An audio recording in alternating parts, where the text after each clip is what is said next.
Hi, thank you for tuning in. Today is August 20th, 2018, and I want to share this case with you, Monell versus Department of Social Services. Now, this case in lump sum basically was brought on a writ of certiorari, a writ of review to the United States Supreme Court back in 1977.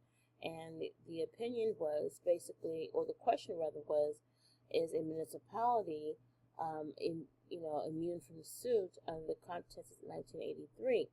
Or considered a person. And the United States Supreme Court overturned the City of New York's decision, basically from the appeals from down there, that the municipality is not immune and is considered a person liable to suit under the contents of 42 U.S.C. 1983. Now, this case, oftentimes you see in a lot of good attorneys' CPS lawsuits. They use the Monell versus Department of Social Services. You can also use this as well in your child support lawsuit if you want to incorporate that in your claim. So let's go ahead and listen to this opinion, and then I'll put the link in my description box for your leisure. Or if you're a visual learner, basically, then you can go up to here and look at the cases or the syllabus rather, or view the case, and to get a better understanding what this case is all about. So let's go ahead and play the audio. The other case, 75-1914, Monell versus the Department of Social Services, is here on certiorari to the Court of Appeals for the Second Circuit.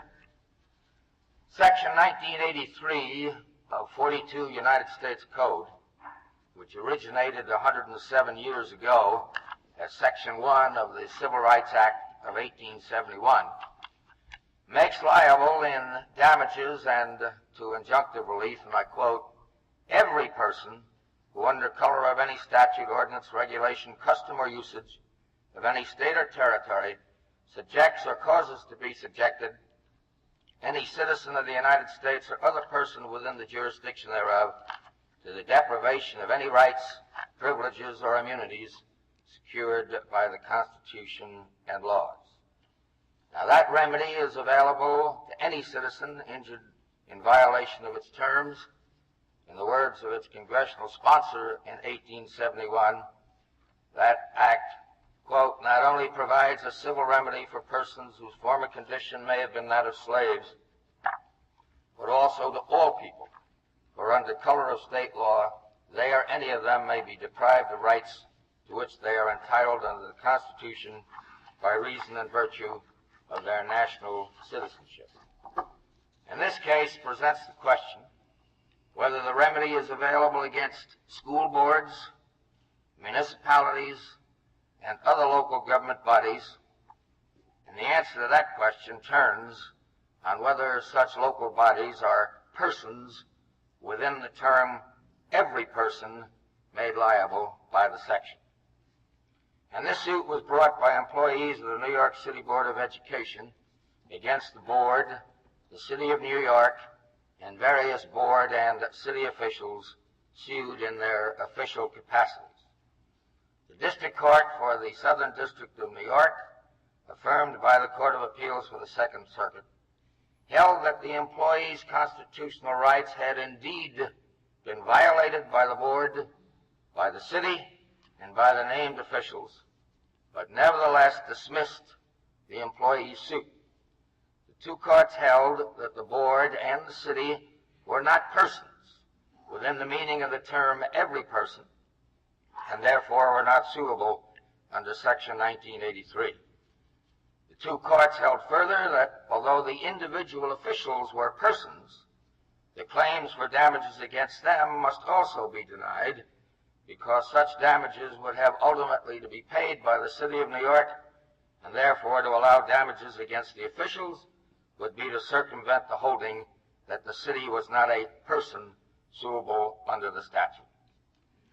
Now, this holding of the two courts, that the city and the board were not suable persons, rested on a decision of this court, a decision 17 years ago in a case styled Monroe versus Pape, reported in 365 United States. That was a suit under Section 1983 against the city of Chicago and 13 of its police officers. The complaint alleged that the 13 police officers, without a warrant, broke into the plaintiff's home in the early morning, routed them from bed, made them stand naked in the living room, and ransacked every room, emptying drawers and ripping mattress covers. Although holding that the complaint alleged facts constituting a deprivation under color of state authority of a right guaranteed by the 14th Amendment, the court held that the action as against the city of Chicago must be dismissed, stating, and I quote from the opinion, "We are of the opinion that Congress did not undertake to bring municipal corporations within the ambit of Section 1983. Now that conclusion was rested upon a reading of the extensive legislative debate that ensued in 1871 when Senator Sherman of Ohio introduced an amendment to the proposed Civil Rights Act of 1871, but significantly not an amendment to Section 1, now 1983, but rather an amendment which would have become a new Section 7 of the 1871 Act. And that amendment would have made the inhabitants of the county, city, or parish in which certain acts of violence occurred liable to pay full compensation to the person damaged or his widow or legal representative. That amendment failed of passage, and this court in Monroe v. Pape inferred from that failure that Congress feared that the statute might be unconstitutional if applied to local governments. Therefore, the court said, and I quote again from Monroe and Pape, "The response of the Congress to the proposal to make municipalities liable for certain actions being brought within federal purview by the Act of 1871 was so antagonistic that we cannot believe that the word person was used in this particular act to include them."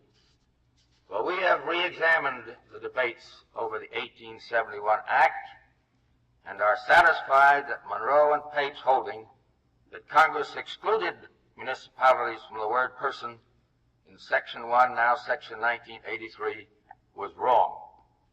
Our opinion includes an extensive fresh analysis of the debates in stating our reasons for the conclusion that Monroe and Pape erred in that respect. Those reasons will not be further discussed now.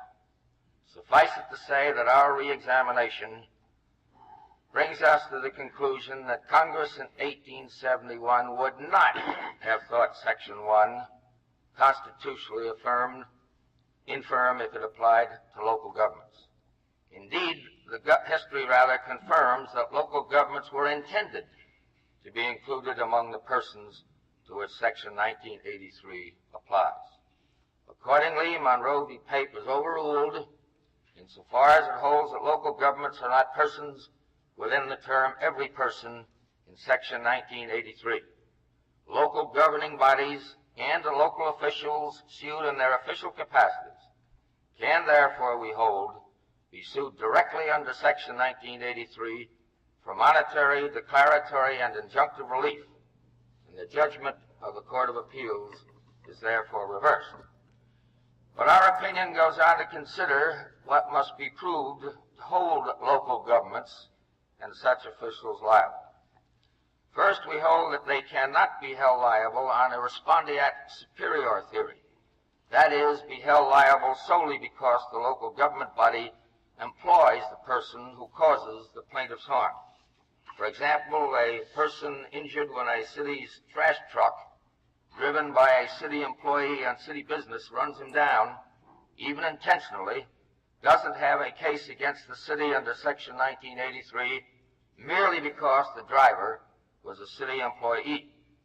We hold that local government units can be liable under Section 1983 only when it is pleaded and proved, as it was in this case, that the action alleged to be unconstitutional implements or executes a policy, statement, ordinance, regulation, or decision officially adopted and promulgated by that unit's officers. However, although the touchstone of the Section 1983 action against a government body is thus an allegation that official policy is responsible for a deprivation of rights protected by the Constitution, Local governments, like every other Section 1983 person, by the very terms of the statute, may also be sued for constitutional deprivations visited pursuant to governmental custom, even though such a custom has not received formal approval through the body's official decision-making channels. Congress included custom and usage expressly in Section 1983 because of persistent and widespread discriminatory practices of state officials, practices which, although not authorized by written law, could well be so permanent and well settled as to constitute a custom or usage with the force of law. And I should also emphasize that our opinion makes clear that we do not address today what the full contours of municipal liability under Section 1983 may be.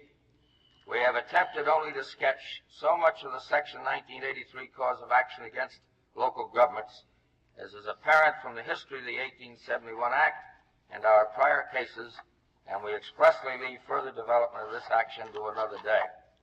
For example, since the question whether local government bodies should be afforded some form of